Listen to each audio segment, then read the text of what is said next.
રિક્ષાનું નામ આવતા જ આપણને ધક્કામુક્કી ભરેલી મુસાફરી, સખત અવાજ અને ધુમાડો યાદ આવે છે. પરંતુ ચીપલુણના ટેરવ ગામમાં પરેશ કાણેકરે આ માન્યતાઓને બદલી નાખી છે, જે સીધું મિની મોલ, બ્યુટી પાર્લર અને લાઇબ્રેરીનું કોમ્બિનેશન છે.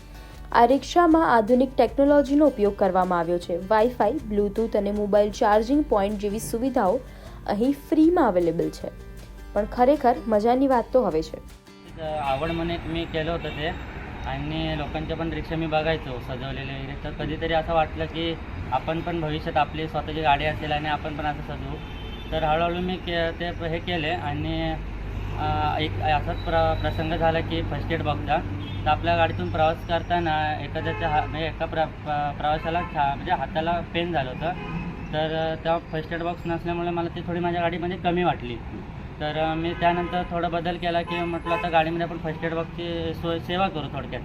तर मी ती सेवा केली. त्यानंतर लोकांचे पण भरपूर कमेंट यायला लागले की चार्जिंग पॉईंट, एखाद्या इमर्जन्सी जर मोबाईलला चार्जिंग नसेल तर त्यासाठी काय, तर मी चार्जिंग पॉईंट वगैरे केलं. वयस्कर लोकांसाठी मी न्यूजपेपरची सेवा केली. म्हणजे त्या सर्व कल्पना मी सीसीटीव्हीची कल्पना कशी सुचली तुला?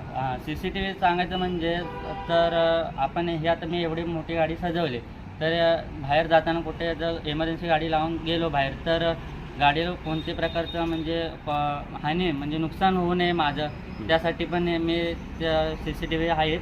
आणि दुसरं म्हणजे सांगायचं झालं तर पाठीमागे प्रवासीचं जर म्हणजे आता काय सामान वगैरे काय राहिलं तर त्यासाठी पण तो माझा फायद्याचं एक झाले. હવે મહિલાઓ માટે ખાસ સુવિધા, મેકઅપ બોક્સ જેમાં પાવડર, દાંતીઓ, બ્રશ, લિપસ્ટિક જેવી વસ્તુઓ છે. એટલે કે જો મેકઅપ કરીને જવું હોય તો પાર્લરમાં જવાની જરૂર નથી, રિક્ષામાં જ તમે મેકઅપ કરી શકો છો. આ સિવાય રિક્ષામાં મોટો અરીસો, પાણીની બોટલ, છાપું, CCTV કેમેરા અને બંને બાજુ પંખા પણ લગાવવામાં આવ્યા છે. આ રિક્ષા માત્ર સુવિધાઓ માટે જ નહીં પરંતુ પોતાની ઈમાનદારી માટે પણ જાણીતી છે. એક વખત એક મુસાફરનો મોબાઈલ રિક્ષામાં જ રહી ગયો હતો અને પરેશે તરત જ તેમને ફોન કરીને તેમનો ફોન પાછો આપ્યો હતો. ये मोबाइल रहा था मेरा इधर, हॉस्पिटल जाते आते समय इनकी रिक्शा में गिरा था, तो उन्होंने ईमानदारी से रिटर्न किए हैं. तो ये रिक्शा वालों की भी एक ईमानदारी है, उन्होंने रिटर्न किया ही है, ये इम्पोर्टेंट है. धन्यवाद. આટલી બધી સુવિધાઓ હોવા છતાં આ રિક્ષાનું ભાડું બિલકુલ સામાન્ય છે, કોઈ વધારાનો ચાર્જ નથી. આ કારણે ચીપલુણના ટેરવ ગામના પરેશની આ ટેરવચી કન્યા માત્ર એક વાહન જ નહીં પરંતુ મુસાફરો સાથે ઈમાનદારીનો અનુભવ કરાવતી એક ચાલતી ફરતી મિની મોલ બની ગઈ છે. જો તમને આ વિડીયો ગમ્યો હોય તો ચેનલને સબસ્ક્રાઇબ કરવાનું ભૂલશો નહીં અને આ વિડીયો તમારા ફ્રેન્ડ સાથે જરૂરથી શેર કરજો.